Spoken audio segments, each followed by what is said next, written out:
Isabel, ¿cómo estás? muy bien, muy contenta de verte. De volvernos a ver, ¿no? Recordábamos antes un poco. Sí, porque nos hemos encontrado en los teatros, en los festivales. Siempre me has parecido una mujer tan interesante. Muchas gracias, igualmente. Así que ahora voy a aprovechar para hablar contigo. Estamos en uno de los espacios de las naves del Español en Matadero, porque estás interpretando ahora mismo El beso, en la sala Margarita Xirgu del Teatro Español, una pieza escrita por un dramaturgo holandés llamado Bert Hicks, está dirigida por María Ruiz y lo interpretas junto a Santiago Molero. Es el encuentro fortuito de dos personas en un parque.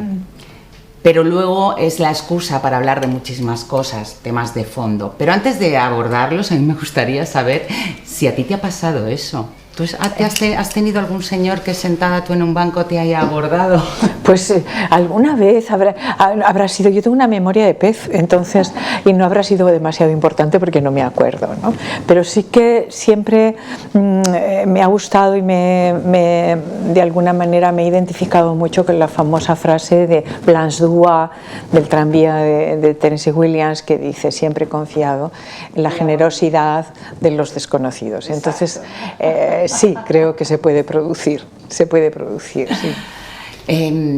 Tengo entendido que has tenido especial empeño en levantar esta pieza. Sí. ¿Qué es lo que te tocó, lo que te movió? Pues un poco sí, lo habíamos hablado, ¿no? Me la pasa Ronald Brouwer de la Abadía, yo estaba allí haciendo otra obra de teatro, He nacido para verte sonreír, y que una maravilla, y entonces me dice: oye Isabel, tengo esto porque la había traducido y creo que te puede interesar, y entonces yo la leo y me fascina porque es original, porque es nueva, porque está muy desnuda, porque habla de mí, con lo cual habla de ti y habla de nosotros, y ¿qué más? Porque sobre todo me fascinó mucho que intuí que estaba llena de secretos, que la escritura, la dramaturgia tiene una pátina aparentemente coloquial y tal, pero luego está llena de secretos, como así ha sido, porque se han ido desvelando en un proceso de ensayos con María y con Santiago extraordinario que hemos tenido. Te iba a comentar ahora el proceso de creación de la pieza. Tiene una singularidad, y es que lo habéis hecho durante el confinamiento, durante la pandemia, teniendo esta pieza además este sentido de apertura, de parque, de paseo. ¿Cómo el estar confinados, encerrados, ha variado o no el resultado de la pieza? Pues he de decir que, a pesar de que esta situación no es una situación dramática, como es obvio y notorio, a nosotros nos dio la oportunidad de ganar tiempo, de tener un preensayo vía pues esto, redes, sí, exacto, y entonces María, que es le gusta mucho pormenorizar y es muy meticulosa en el trabajo, y nosotros, que estábamos confinados y no teníamos tampoco nada más que hacer y nos apetecía mucho, pues fuimos exhaustivos y nos dio tiempo a trabajar sobre todo el análisis de texto, las situaciones, los personajes. Luego ya empezamos a tener los ensayos oficiales, pero a nosotros nos dio la oportunidad del tiempo, que es un lujo, querida amiga. Ya ves, el tiempo solo es verdad, el tiempo que pasa y que nos lo roban, en fin, eso es otro tema. Sí. La obra está atravesada por un miedo de la protagonista a la enfermedad y a la muerte. Ella lo palía de alguna manera mediante el rezo, la oración. ¿Tú cómo haces cuando tienes miedo? ¿A qué te aferras? Todos nos aferramos a lo que podemos, a los amigos, a una mayor atención en la búsqueda del sentido de la vida. En cuanto al beso, ella es una mujer llena de aristas, entonces lo que va a decir, ella es farmacéutica, con lo cual tiene una mente científica, más allá de que el perfil del personaje pues es tradicional, vive en una comunidad pequeña, en un pueblo de los montes, muy distinta al personaje de él, que es más bohemio, más artista, ¿no? Y lo que ella vive, porque además así lo hace notar y subrayar el autor, en una comarca cercana con la frontera con Alemania, los Países Bajos, que se llama Liburgo o Limburgo, ahora mismo no recuerdo muy bien, que es de perfil católico. Entonces ella, lo que la pasa, y en eso me encanta porque me identifico mucho con ella en este sentido, es que tiene que ir en búsqueda del destino. Ella sale a buscar su destino en este caso son unas pruebas médicas que pueden ser de alguna manera bastante graves. Y ella lo que va es por un lado, a poner en orden su propia vida, que se la ha quebrado por muchas partes, ¿no? Está la parte del matrimonio, los sueños rotos, pertenece a una generación que puede estar en los 60, los 50 y los 60 y. Entonces es un ecuador en la vida de cualquier ser humano, hombre o mujer, y ella, la enfermedad en este sentido lo que la da a ella es la oportunidad de ponerse al día, de hacer una contabilidad existencial, ¿no? Y es increíble eso, sí, que a partir de, sí. un anuncio de una enfermedad, de lo que puede suponer para una persona, eso sea también motivo de cambio, de superación y de algo positivo. Sí, no cabe duda. Yo lo creo.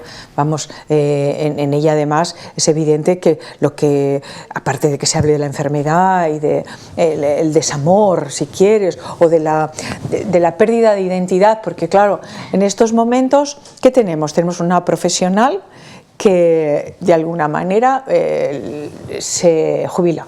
Tenemos a una madre que está en plena crisis del nido vacío porque la hija le ha dicho chao, chao, no te aguanto. Claro. Y un marido que apenas la habla. De todo eso habla la obra. Y entonces, pues por eso digo que es una revisión identitaria, ¿no? Claro. Es más, fíjate, tú eres muy activa en redes sociales, yo te sigo en Twitter, y decías lo siguiente justo antes de estrenar El beso. Decías: y de pronto alguien nos escucha, nos mira como si todavía fuéramos necesarios. Quizá eso es más o menos lo que estábamos hablando, ¿no? Sí. El sentirse necesaria. Sentirse necesaria, sentirse útil, existencialmente no desechable. Entonces, todo eso lo toca de alguna manera la obra sobrevuela sobre ello, ¿no? Pero abre capítulos muy interesantes para reflexionar, ¿no? ¿Qué tipo de sociedad vivimos? ¿Qué pasa esto, ¿no? Cuando, por ejemplo, en las culturas clásicas, la senectud era un privilegio y un grado, ¿no? Ahora es al contrario. Es al contrario, ¿no? Claro, ahora es un desecho, como decías. Bueno, somos por lo menos posiblemente desechables, el que se deje o la que se deje. Yo no me dejo ser desechable. Claro, porque además tú eres de las que piensan que las mujeres actrices lo tienen más difícil, tienen más dificultades que sus compañeros actores cuando va pasando el tiempo, cuando cumplimos años, o tenéis vuestro propio techo de cristal, o crees que eso es un cliché. No, es un poco que no es lo mismo que era, evidentemente, porque las cosas han cambiado mucho y van cambiando a mucha velocidad, pero a mejor, pero los techos de cristal existen, yo lo creo, sí. Y yo soy partidaria de la concordia en todos los aspectos de la existencia, entonces no soy activamente violenta con el mundo masculino, pero creo que hay que reivindicar espacios que todavía son necesarios de reivindicar, ¿no? Y en cuanto a la imagen, que es de lo que se trata en este caso, más el audiovisual que el escenario, sí. El audiovisual sigue siendo más cruel con la mujer que con el hombre. en general, con las actrices que con los actores. Aunque la cosa va cambiando. Se nota mucho, por ejemplo, en la industria americana. Ahora que se ven muchas series, que estamos, bueno, encantados y fascinados por series y películas y hay mucha. La industria americana no deja de ser una industria muy potente, con lo cual vemos mucho de ello. Pero no solamente la industria europea. ¿Ves? Ahora hay mucho en estas plataformas. A mí me encantan las danesas, hacen unas series los daneses los y los suecos, noruegos y todos los nórdicos son fantásticos. Y de repente se nos ha desvelado un mundo alternativo, un plan B que no tiene que ver con el mundo americano formalmente. ¿No? Estoy absolutamente de acuerdo. Yo también estoy fascinada con todas las series y con todas las creaciones de los nórdicos. Siguiendo o volviendo al mundo de las redes sociales en Twitter, publicaste uno justo antes de que se estrenara El beso, que me llamó muchísimo la atención. Era una imagen de este cuadro maravilloso de Friedrich, que es el monje ante la orilla del mar, en el que, bueno, quien no lo conozca, por favor, que acuda a él, en el que se ve un hombre frente a la inmensidad del mar y una tormenta amenazante viniendo. Publicaste eso y una frase que decía: una actriz antes del estreno. ¿Así te sentías? Bueno, siempre nos espera la niebla. Para mí hacer un trabajo es una oportunidad poética, siempre. Entonces, a mí me gusta mucho la poesía y entiendo el teatro, y cada vez más como el teatro en el sentido de crear un personaje como una oportunidad poética. Y siempre busco referencias poéticas o plásticas para encarnar un personaje. Entonces, es la niebla, no sabes qué va a pasar, tú vives un mundo íntimo con tus compañeros, es un arte colectiva, frente a una directora que en este caso ha sido casi como mágica, porque nos ha ayudado, ha sido un placer, es una mujer muy delicada y muy sensible. Entonces es como, sí, claro, pero es algo tan íntimo que de repente lo pones ahí como a la vista de todo el mundo, lo sacas a la plaza pública, ¿no?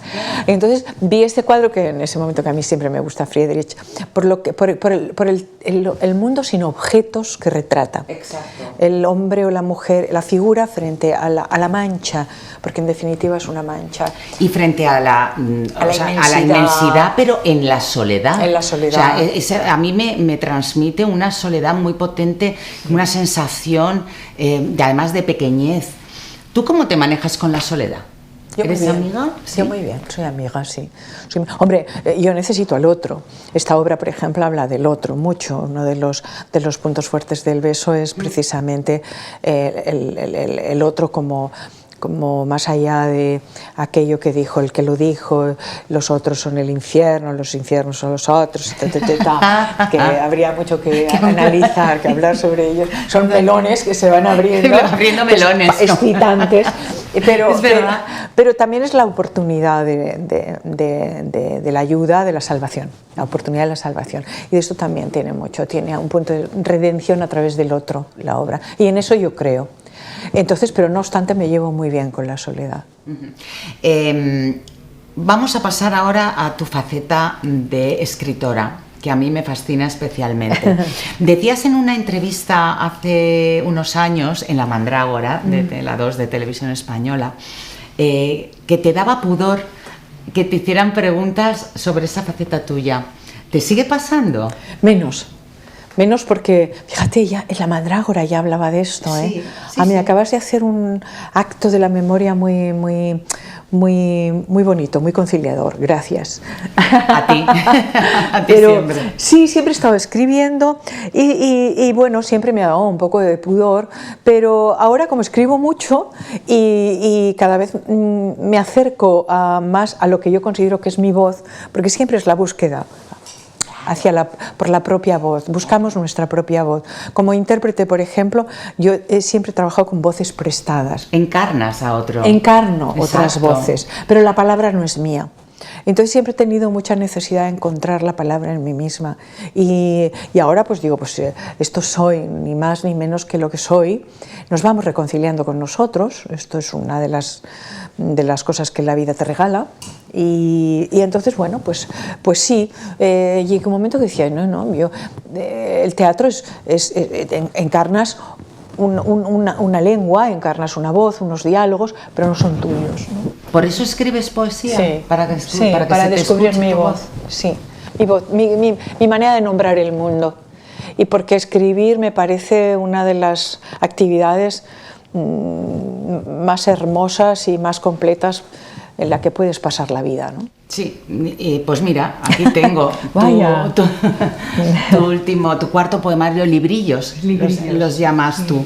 El agua de la lluvia tiene algo, editada por Pigmalión.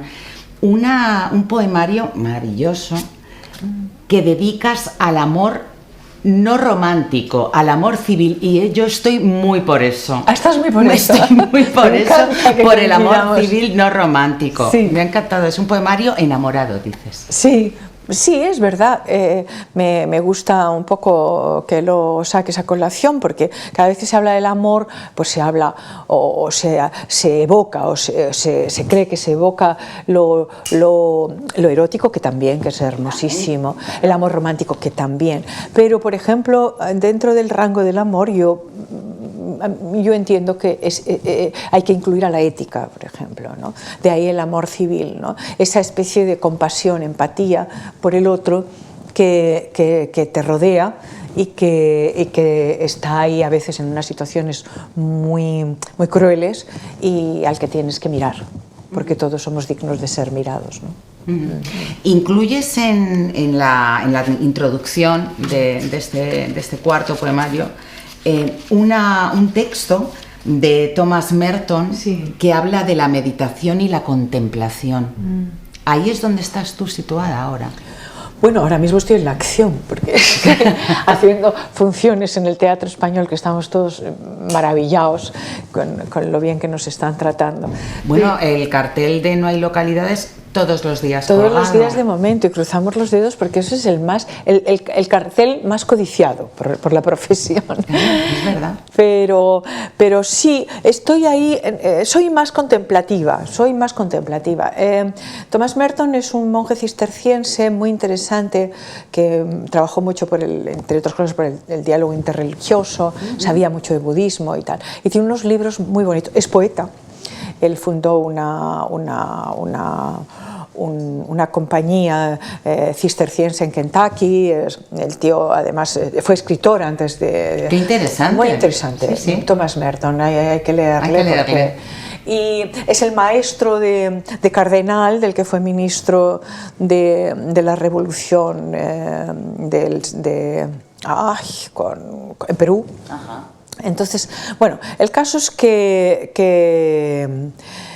soy contemplativa en la medida que soy reflexiva, en la medida que no quiero que me roben el tiempo, en la medida que busco tener mi propio criterio de las cosas. Entonces, eso es la contemplación, es decir, como decía el hermoso Machado, pues distinguir las voces de los ecos, ¿no? Hay demasiado ruido en el mundo y entonces, bueno, pues es una manera de poco a poco ir eligiendo la vida en la medida que puedes, porque hay un principio de necesidad incuestionable que quieres vivir, ¿no? Y en ese sentido sí soy contemplativa porque esto hay que pensar, como decía Hannah Arendt, hay que pensar, pero el pensamiento nos hace libres. ¿Tú vives la vida que quieres vivir? En este momento creo que se acerca, nunca del todo, y además, virgencita, que me quede como estoy, pero se acerca un poco, sí. La vida me ha puesto hacia un camino, yo he trabajado para ello, he tenido la fortuna, de alguna manera, en una u otra manera me ha sonreído, pero tengo mi dolor, como todo el mundo, y me hago eco del dolor de los demás, evidentemente, porque no vivimos solos. Entonces, pero se acerca, sí, una vida ciertamente tranquila, escribo, leo, paseo, tengo un perro, pocos, pero hay una excelencia, cultivo la amistad, trato de cultivar esa excelencia en la amistad. Y sigo buscando, ¿y esto de qué va? ¿La vida de qué va? Como para entenderlo. Yo lo que no puedo comprender, fíjate, es que el paso del tiempo.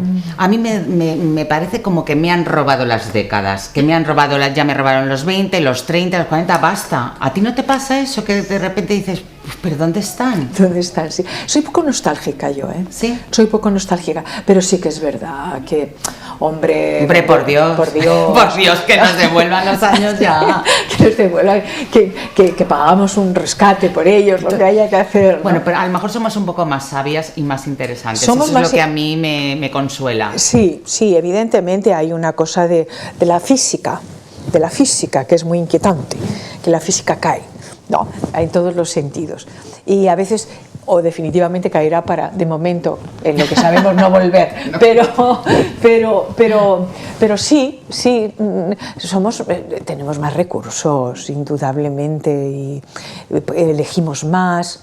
Hay una parte que a mí me gusta muchísimo en la obra, sí, y que tiene que ver más con el personaje de Santiago, de él y ella, porque no tienen nombre revelado. No, es verdad, me he dado cuenta, no tenéis nombres revelados. Porque no. Eso es humorista y ella, claro. Sí, él que es el hombre oso, o puede serlo, y ella que es la farmacéutica, ¿no? Pero me gusta muchísimo porque ella habla mucho de toda su vida, se desabrocha de alguna manera más que él. Pero él alude, también va contando un poco, aunque su perfil el personaje es más cerrado, es sobre el fracaso, sí, que es algo, bueno, pues que tiene su tirón en la sociedad que vivimos, que es la sociedad del éxito, caiga quien caiga, tiene su tirón. Entonces, tiene su tirón. A mí me gusta, por esto que decías de la edad, que me parece muy interesante y que sí, no cabe duda de que es inquietante, me gusta mucho porque yo siempre pensé que se daba la posibilidad a la hora de reflexionar sobre el hecho del fracaso. Hasta un momento el fracaso es un dictamen exterior, un dictamen social. Tú fracasas, tú triunfas, tú estás aquí, me interesas, no me interesas, claro. Brillas, no brillas. Eso Beckett lo tenía muy claro, fracasa de nuevo, fracasa mejor que Winnie. Hiciste sí. En esos días felices con Salva Volta dirigiéndote, sí, sí. Luis Luque en la ayudantía, efectivamente, sí. Qué Winnie hiciste, ¿no? Sí. Fracasa de nuevo, fracasa mejor, a mí me parece, yo estoy también muy por ahí. Sí, porque además llega un momento en que hablando de esto, es una reflexión íntima, no tiene nada que ver con el exterior, que en definitiva es lo que propone un poco, al menos parte de lo que propone la obra, ¿no? Ya lo otro, lo que diga el qué dirán, qué sabe nadie, ¿no? Que lo que diga el otro no importa, importa lo que uno... ¿Sabes que me pareces una mujer muy valiente haciendo esa pieza? Ah, ¿por qué? Me parece escarbar en el dolor, me imagino que escarbarás en tu propio dolor para prestárselo a la farmacéutica. Y hacer eso todos los días, por lo menos eso es lo que yo recibí, Isabel. Muchas gracias. Sí, hay dolor. Yo lo cogí con mucha ansia, el dolor, al principio del proceso, pero me di cuenta de que estaba equivocada, que de lo que trata la obra es de las ganas de vivir. Y una cosa sí, pero porque no está declarada la enfermedad, es una sospecha que desde esa perspectiva se puede hacer simbólico, ¿no? O universal, ¿no? Todos estamos amenazados de muerte de una u otra manera. Claro. Sí que se roza la enfermedad y esa enfermedad terrible que se menciona en la obra, ¿no? Que es el cáncer, pero no se habla de eso, se habla de que ella sale en busca de su destino, sale sola, se habla más de la soledad, sí. Se habla más del fracaso de las relaciones humanas, amorosas. Y familiares. Porque exacto, la hija... Exacto. Que propiamente, sí, ella tiene 2 soliloquios muy poderosos con este tema, pero se habla más, y de las relaciones, o sea que... Sí, entonces, claro, le prestas tu dolor, no tiene... pero el intérprete, como tú bien sabes, trabaja con la imaginación, el artista trabaja con la imaginación y desde esa perspectiva, pues no tienes que haber matado a nadie para cargarte a alguien en escena, que es muy gustoso. Yo todavía no me cargaba a nadie, pero te gustaría. Pero me encantaría. Y luego repetirme. Y luego dicen las malas lenguas que algún director lo han matado en escena y los actores que lo han ejecutado han sido muy felices. ¿Sí, eh? Sí, pero bueno, eso pasa en otros países, no aquí. Isabel, ¿cuál crees que es la misión del teatro, si tuviera alguna? Bueno, pues claro, evidentemente, como bien apuntas, esta es la vieja dialéctica del arte, ¿no? ¿Es útil o simplemente es gozosa? ¿Es el arte por el arte o tiene que tener una utilidad social? Pues yo creo que un poco de todo.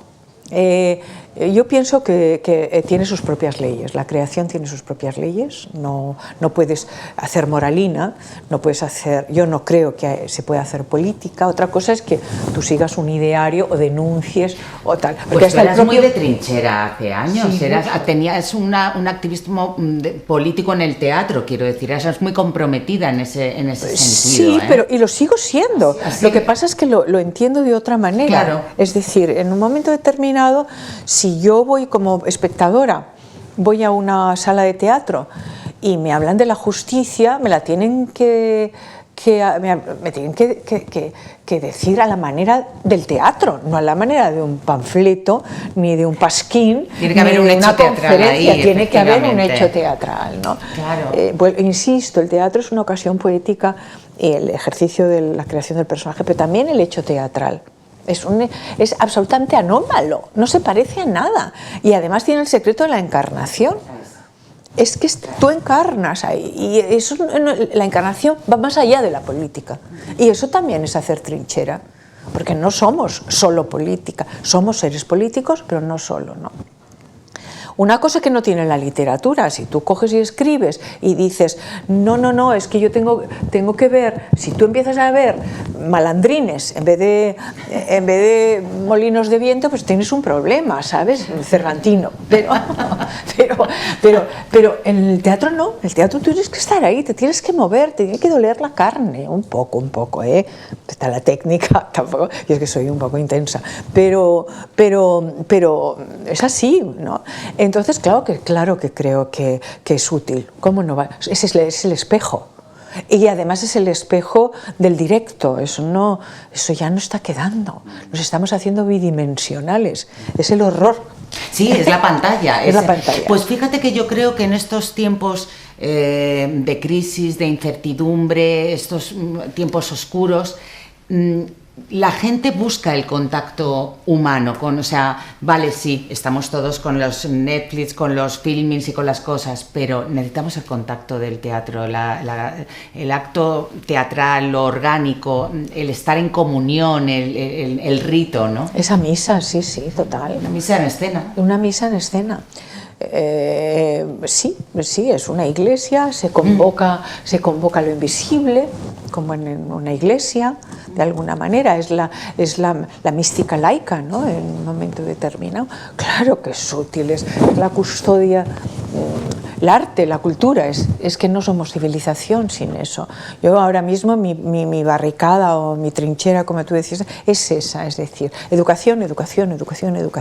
Para mí la educación es compromiso político con los colegios, compromiso político con el arte, con la creación, con el lenguaje, etcétera, etcétera. No podemos hablar de cualquier manera, no podemos escribir periódicos de cualquier manera, atentando contra todo, y educación en los colegios, por favor, lleven ustedes a los niños a los museos, lleven al teatro, aunque se aburran, pues enséñenlos, habrá que rescatarlos de la tecnología. Aunque tampoco soy una loca de cualquier tiempo pasado fue mejor, en ningún caso, pero sí que de alguna manera que hay que preservar un poco el humanismo, lo humano, vamos. Tú te has definido en alguna ocasión, me gusta mucho, como un verso libre, por supuesto, porque eres poeta. ¿Te consideras una mujer fronteriza, esquinera? ¿En qué se concreta eso? En tu día a día, en tu cotidiano, esquinera. Esquinera, es como así, como buscona, ¿no? Como un bolso, ¿no? Con el bolso, es que del quicio de la mancería. De la mancería, ¿no?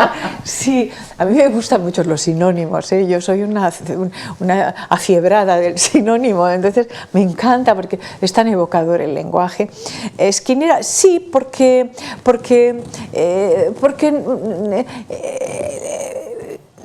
la incertidumbre tienes que hacerte amiga de ella.